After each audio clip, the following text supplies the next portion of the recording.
welcome. Oh my goodness. Thank you, Father, for the day. Thank you, audience, for being here. I so appreciate you all for listening and sending comments and sharing the stories for all these wonderful people. And you're in for a treat today. We have the dear and lovely Julie DeLucca-Collins.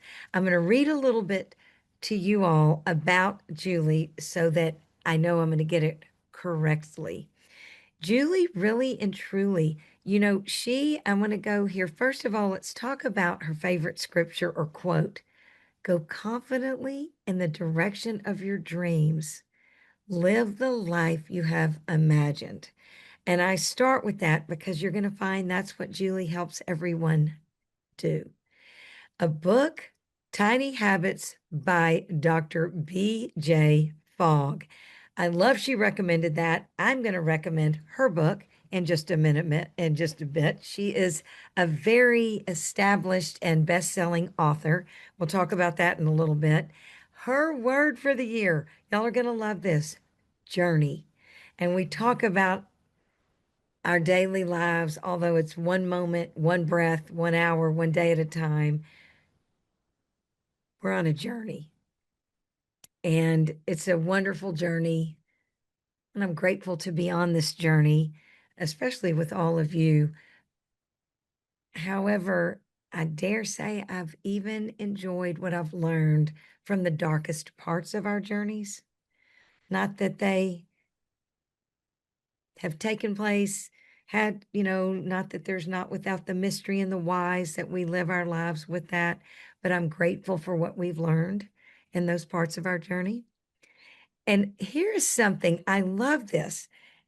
Something that people are always surprised to hear about what goes on in business is that visibility in a lot of our businesses is not the trouble. The trouble is what we are doing with that visibility. And Julie works with women who are already doing all the things, posting, podcasting, networking, on, and still not getting the clients that they are really here to serve. And Julie is going to talk to us about how she helps women connect these dots so that their visibility turns into revenue. And I want to touch on that. I know if I could give everything away that I do, I would. It's just admittedly so. Not only do I just want to give things, I also money's not the easiest topic. It's just not. So I'm thrilled that, she's going to be here talking to us.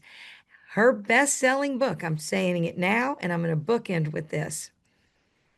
Confident You, the raw conversations, real stories of courage, healing, and redefining confidence. I mean, wow. Here we go with the very successful business strategist, author, and wise young lady, Julie DeLucca-Collins. Welcome, Julie. Mm.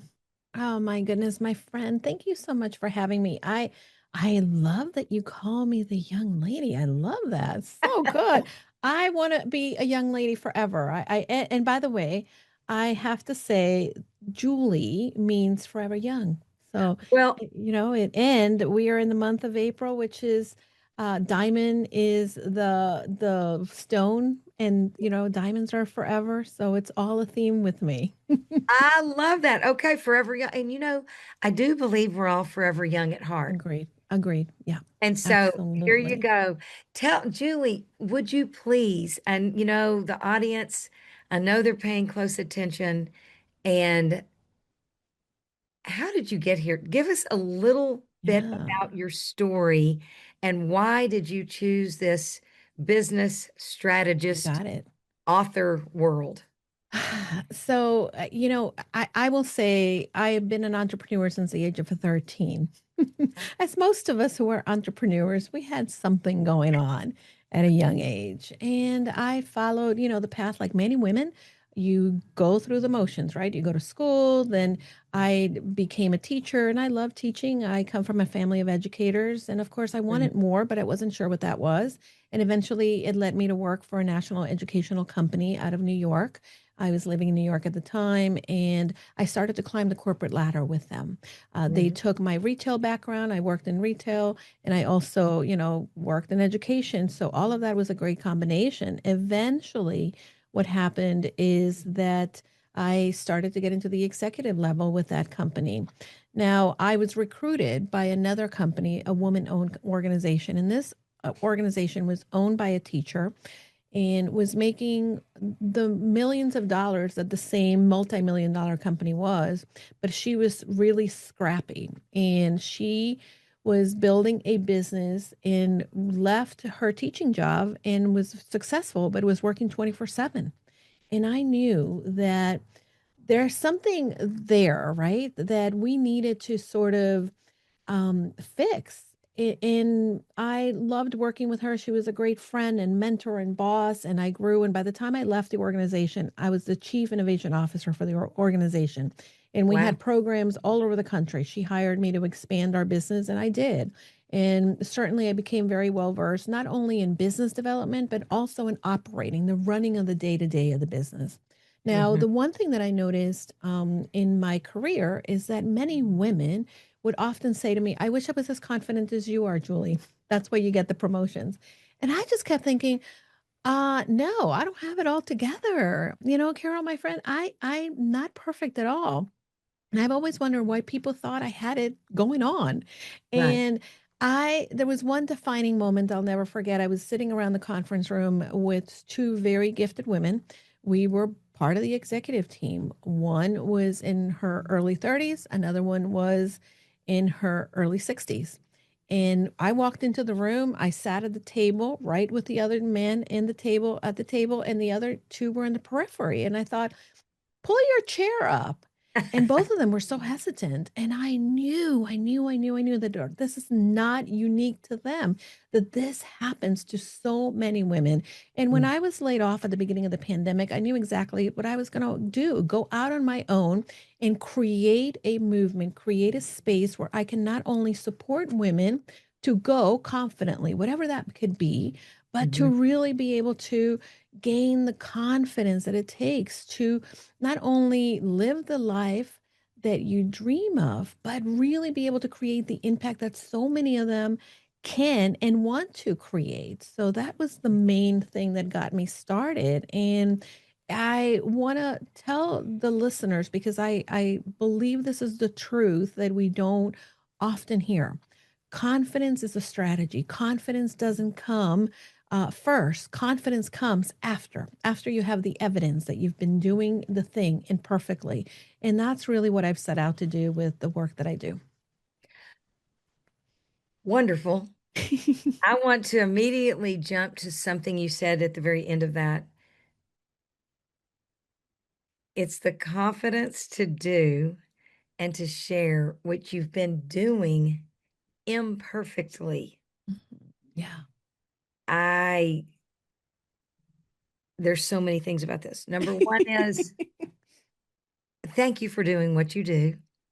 Thank you. Thank you for allowing women the space to grow in confidence and to point out when they share their stories, look, reminding them what they have done.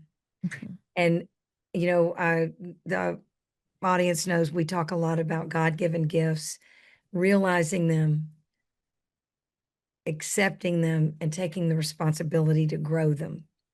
Mm, And I don't think that that happens without enough confidence to walk through the fear, to surrender mm, the truth that maybe we don't have the confidence, mhm, mhm.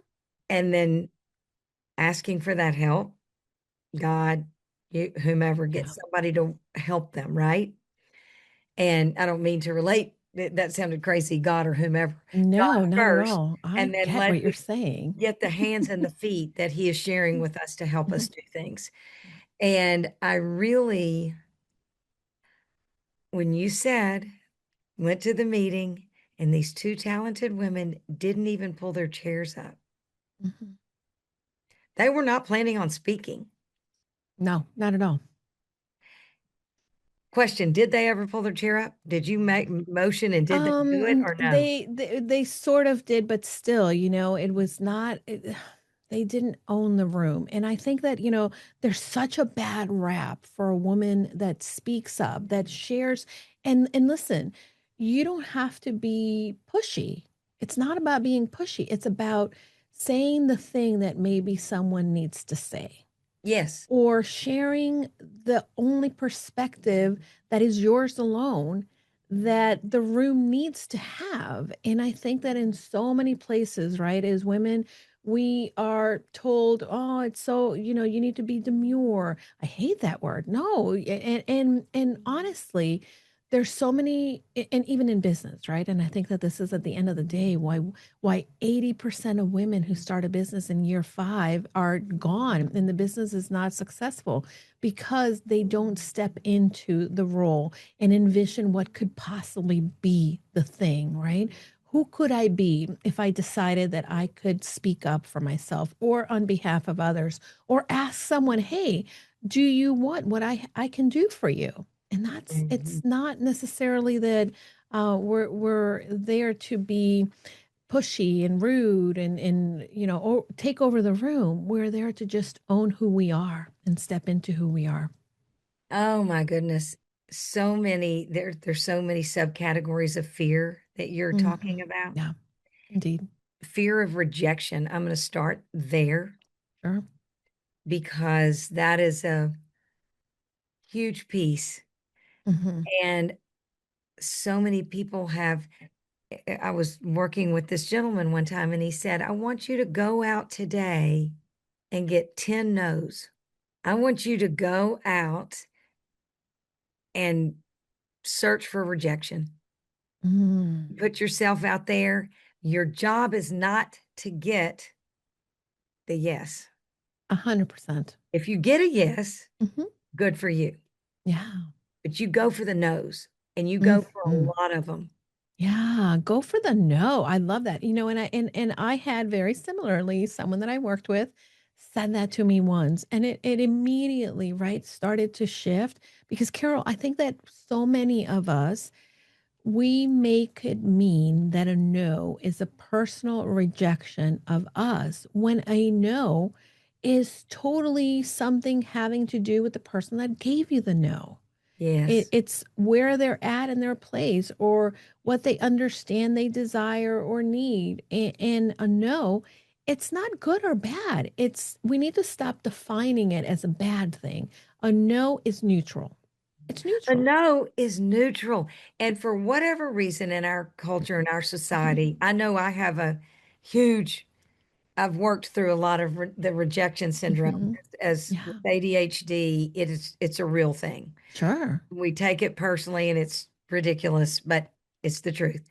And I love thinking about it and I loved having instructions to go get no's because another example would be, what if I said, would you like a delicious cup of coffee? Well, no.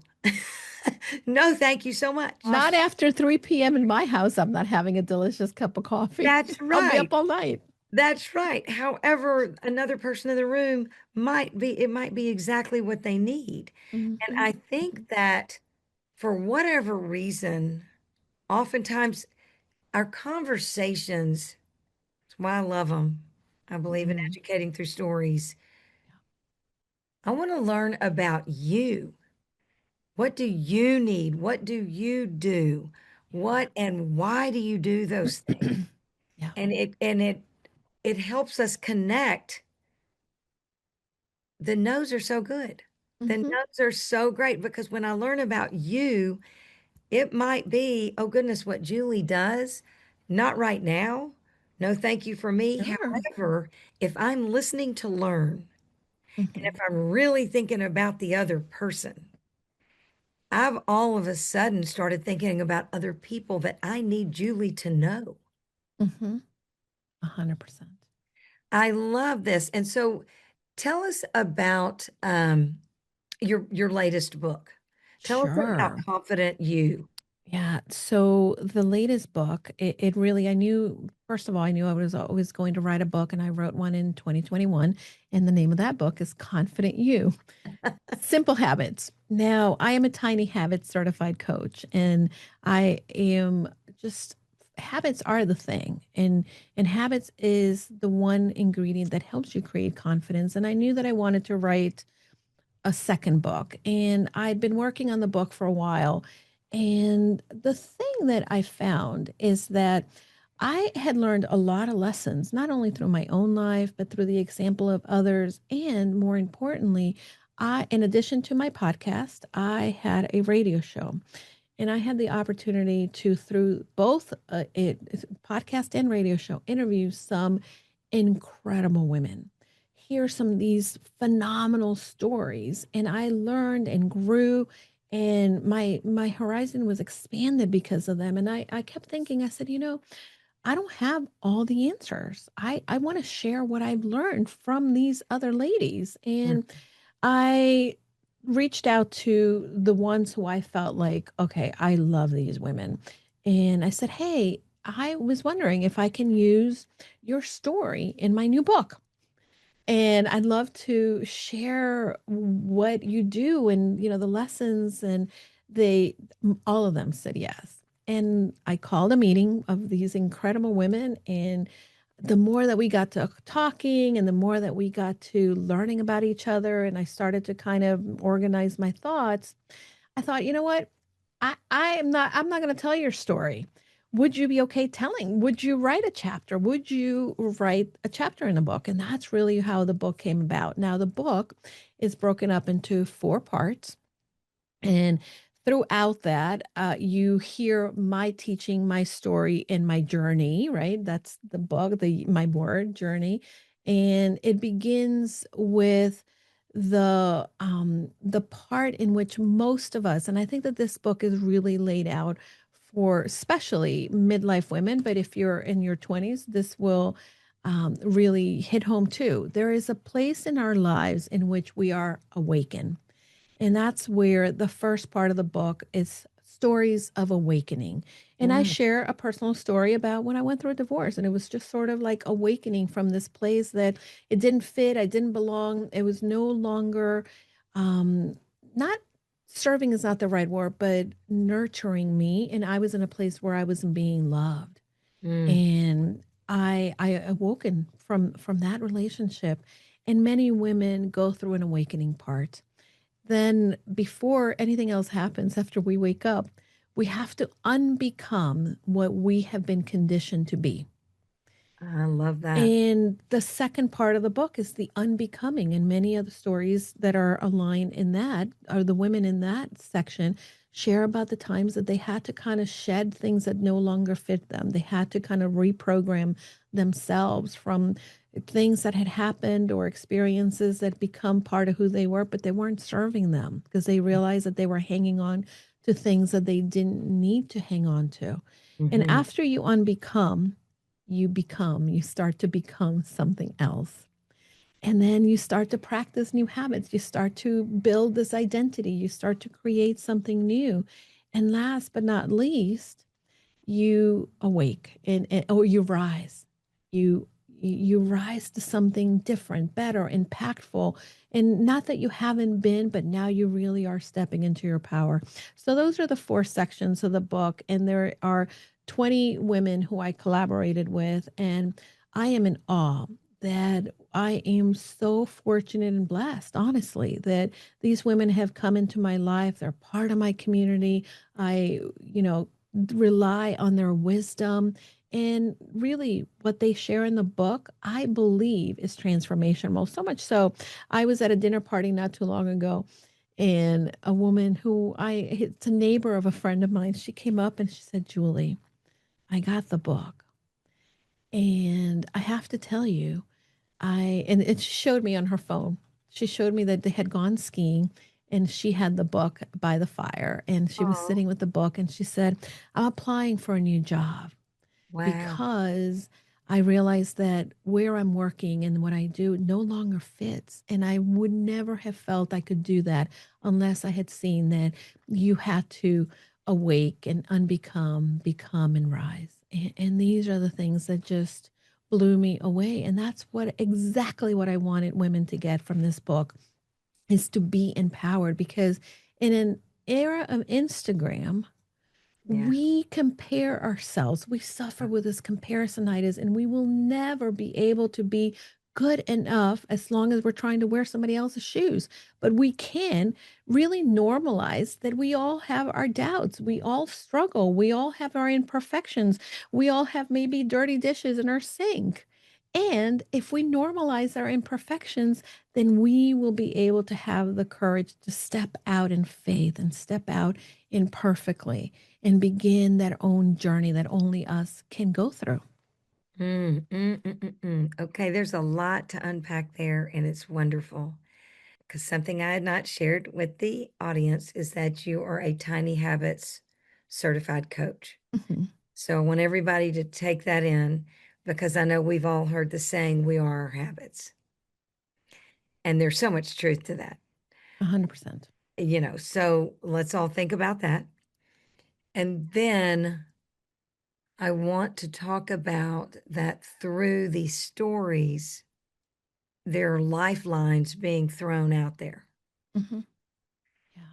And there are moments that people are awakened in a sense of all of a sudden they're not living in terminal uniqueness. Mm. I think about that and I talk about it a lot, but it's the truth. Yeah. And you, I believe that if we educate, which is why we're having this conversation, we educate through stories. Yeah. And it's a level playing field. Doesn't matter where you come from, what you've studied, Yeah. what you have, what you don't have, color of your skin, what your religion is, what your faith is, all the things. If you're willing to become curious and listen to other people's stories without throwing judgment in there, Mhm. Yeah. all of a sudden, not only are we able to grow and awaken and get a new job with gratitude from where we've come Mhm. from, but it's time to move on or start a business or family or whatever it is. It is it's so important Mm. that we all focus on the imperfection. Yeah. Like that's the Absolutely. part Yeah. that Absolutely. all of us were so imperfect. We Mhm. have so much to learn. The more we learn, the more I feel like that's the more we need to know. We realize, oh my Oh, goodness, yeah. I We really we don't know a are lot. always learning, and I think that, sometimes we stop thinking that there's a lesson behind the failures, for instance. Oh, We run away from the failures, and oh, I was one. Failure has always been taught to us that, "Oh, shame on you, you didn't do it. Look, you messed up." But isn't it wonderful that we have the opportunity to step back and say, "Ooh, how can I do that better? How can I do yes, that differently?" yes, And listen, think of the most successful entities in this world. Amazon has a department that they're specialized and it's just designed to fail. And they throw out new things all the time. Why? Because the faster that they throw out new things and learn what doesn't work allows them to get the things that do work. yes. Failure is Yeah. such a part of success. Of course. Yeah. If we can get into the mindset that it's how we learned what does not work Yeah. and try something different. Yeah. 100%. So, Julie, as this wonderful coach, author, business strategist, you take clearly, you allow these women, you review their businesses Mhm. Mhm. and you have what's working, what's not. Do they have systems? Do they not? How are they reaching out? Because I think this is so important. Oftentimes it's not what we're doing, it's how we're doing it. Yeah. That correct?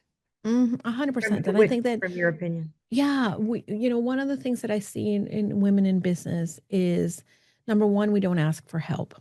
Oh God. Number two, we tell ourselves the story, right? That we have to do it like somebody else. And then when we also go chasing the oh shiny. And this is like the recipe for failure, honestly. And again, we'll learn from the failures, but I don't want people to take a long time to learn a lesson Right. where I can show them how it's done and then they can get to the level where they want to be much That's right. faster, right? Right. Now, the reality is that as coaches, we spend a lot of time, or business women, not necessarily just a coach, but as business owners, we like the fun, we like the excitement. But in Yeah. order to run a successful business, you have to make friends with the boring. And what does that mean? It means that you're going to do, number one, the repeated actions, the habits, right? And I actually, our friends Nancy and Amy, the Passionistas, I did a workshop in the membership earlier today, and I was reminding everyone, right, because we're talking about wrapping up Q1, how to set up for success for Q2. I reminded in the workshop, if you are not spending time doing these boring things, you're not going to grow, right? No.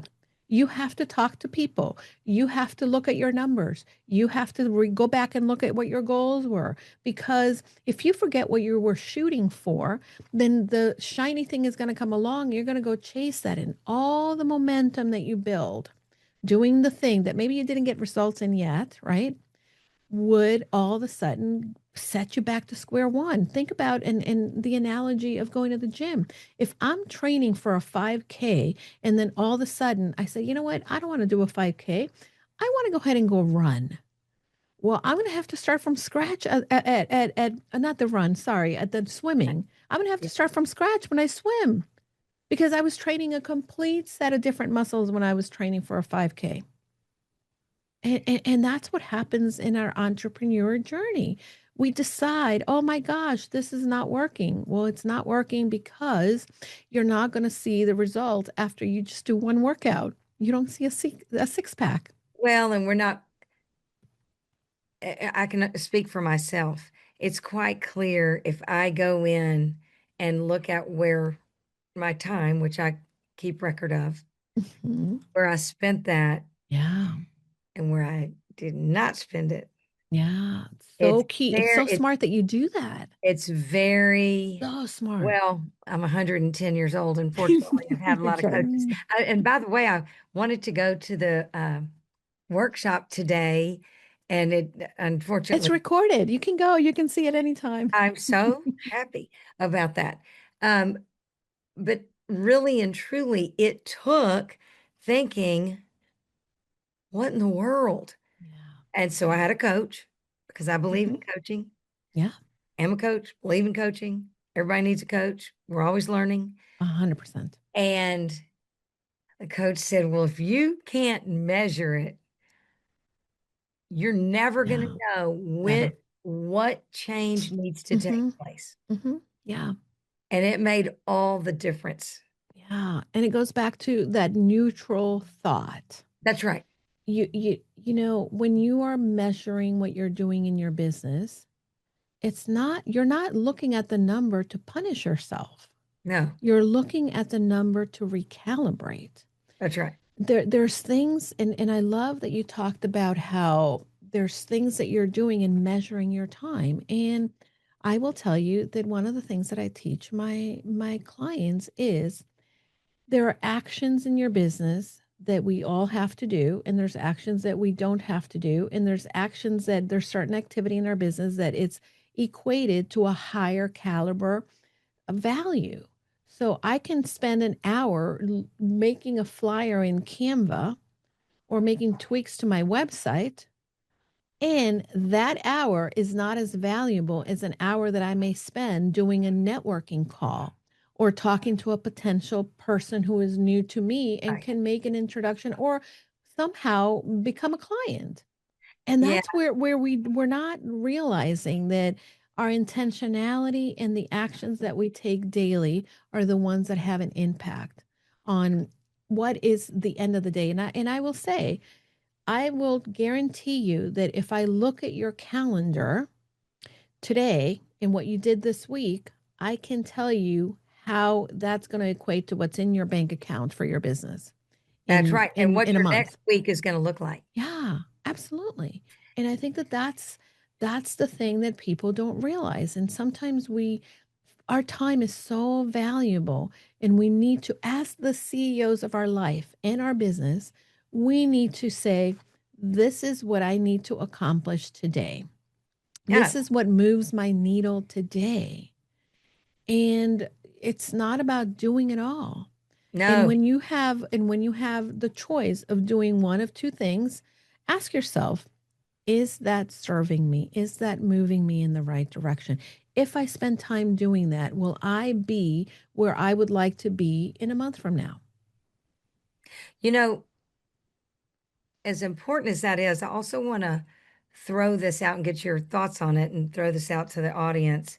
Also, it's always so interesting. First of all, so guilty of all of it. I found that when Same. it's in the business or on the Yep. business, Yeah. Yep. so in the Canva or in front of the television, everybody knows that I love television. I admit it. I love a mystery so much you can't. But anyway, um, the thing about it is for myself, not only did I see, oh, well, clearly I love getting the environment organized and pretty, and hmm I love equipment, pens and paper and pencils. Oh God, I Oh love yeah. pencils and a pencil sharpener. But anyway, the thing about it was I realized because you can be very busy in a hmm day and Yeah. not productive Yep.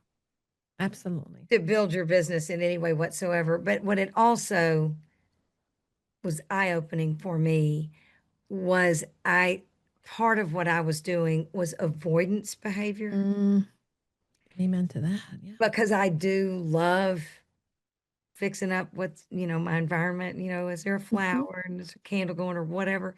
And then I can think, oh, okay, I'm going to schedule 25 calls for tomorrow, which number one, I'm Yeah. not going to do 25 calls.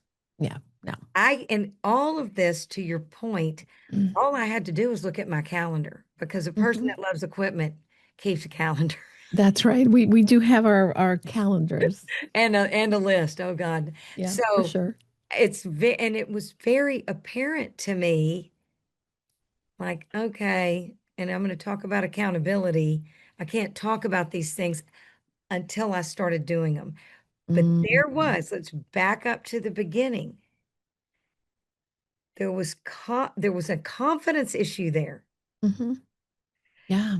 So the avoidance behavior, Mhm. the lack of practice to the tiny habits, the most important things that were going to grow the business, I had to figure out, to book in this, to be confident and to look for the no's. And I had Yeah. to allow the no's Yeah. to be neutral.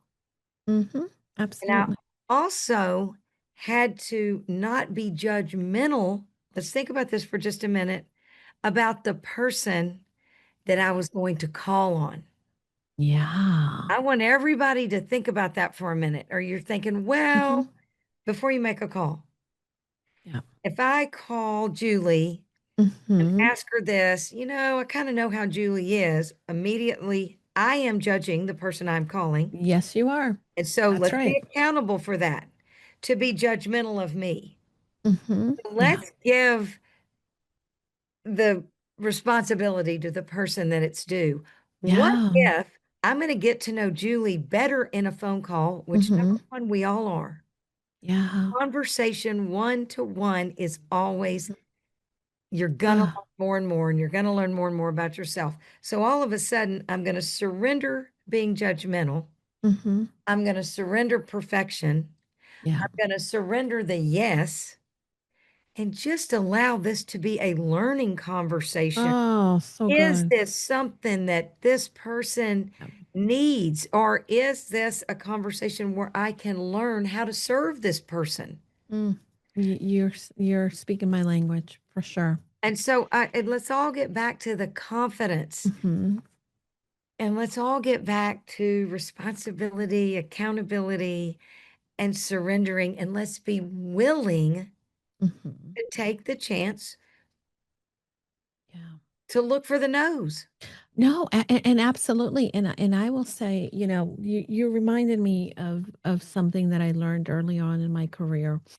When I worked for the first educational company, um, I as center director, many of the parents that would come in their kids were struggling with school, where they were 2, 3 years behind, Uh, and they needed serious interventions in tutoring, and it was not inexpensive. It was an investment. Okay. mhm, And I remember all of a sudden there was a little girl that came in. She was about to go into seventh grade. And I'll never forget her mom worked as an aide at a nursing home, and her dad was a janitor. And I remember looking at the test results for this child and thinking, oh, I really want to help this child. That I know the difference that having the education and coming up is going to make in her life. And yeah. her parents can afford us. And I thought, oh no, how do I go in and I tell them? And I'll never forget, one of my mentors said to me, Julie, it is none of your business what people can afford. It Mm, is not up to you.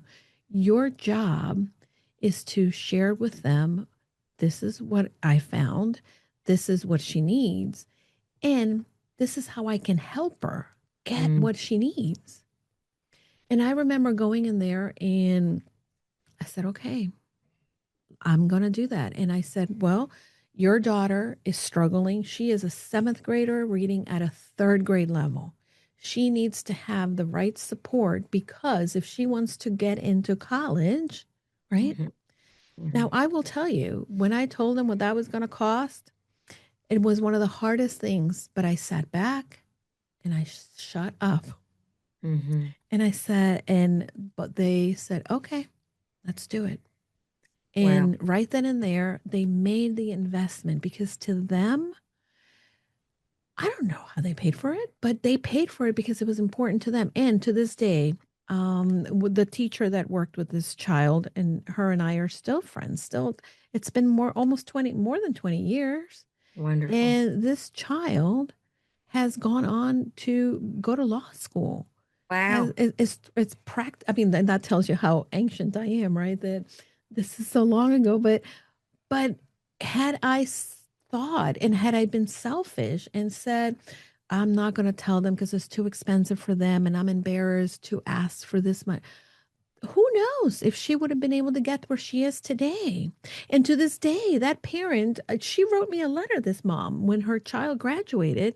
Wow. And it was one of the most impactful things and a reminder to me that this girl had done what she had done because I contributed to that. And I contributed because I got out of the way. It wasn't about You me. didn't, you decided not to be judgmental. Correct. That's where a lot of us women in running a business, we make it mean that it's about me. And it has nothing to do with us. No, no. Thank you for sharing that. And I hope that you'll black out the names and share that letter sometime. That's really, Oh, yeah. I have it. I have it that would upstairs. be very cool to go in, Yeah. because what a great story. And yeah, oftentimes my prayers, please, God, relieve me of the bondage of self. Please relieve me of the bondage of self and use Hmm. me, right? Yeah. Anyway, this is so wonderful. And audience, I'm going to say it one more time. I wish we had more time. We'll get Julie to come back. I could talk to you all day, Carol. You're Oh, amazing. oh my gosh. I appreciate learning so much from you and from just people that are so willing to share their stories and what they do. It's just, I'm very grateful.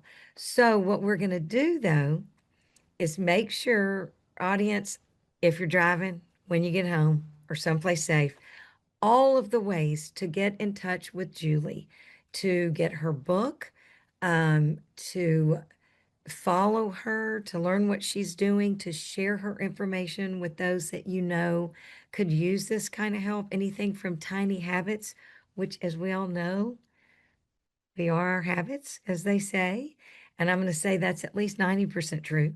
And Mhm. then from there, who doesn't need to grow in confidence? I mean, come on. So follow, get in touch, spread the word. Your wonderful audience. I Mm. appreciate you. Thank you, Julie. Thank you. Thank you so So much, much. Carol, for having me. And, again, I am on the internet, Julie DeLucca-Collins, but my home and the internet is really Go Confidently Coaching, easy to remember. All my resources are free, and people can download a lot of my guides, and anything that you're looking for. I'm always happy to share with people.